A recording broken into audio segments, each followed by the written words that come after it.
বিয়েটা যখন তার প্রিয় মানুষের সাথে হয় তখন তাদের কী অবস্থা হয় দেখুন।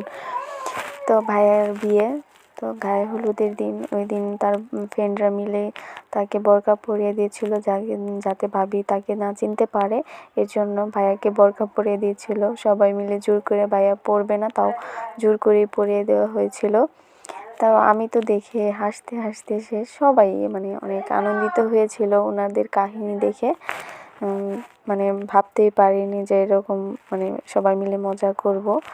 তো ভাইয়াকে পড়ানো শেষ হয়ে গেছে, এখন নিয়ে যাব ভাবির কাছে। তো আস্তে আস্তে ভাইয়াকে নিয়ে যাওয়া হচ্ছে। ভাইয়া তো যাবেই না, লজ্জাতে দেখাতে পারছে না মুখ। তো ভাইয়াকে পিছন থেকে লাগছিল, মেয়ে মেয়ে লাগছিল, বুঝতেই যাচ্ছিল না যে ছেলে মানুষ উনি। তো যাই হোক নিয়ে যাওয়া হলো। পরে ভাবি তাকে মানে আমরা ভেবেছিলাম যে চিনবে না হয়তো, ভাবি তাকে চিনেই ফেললো।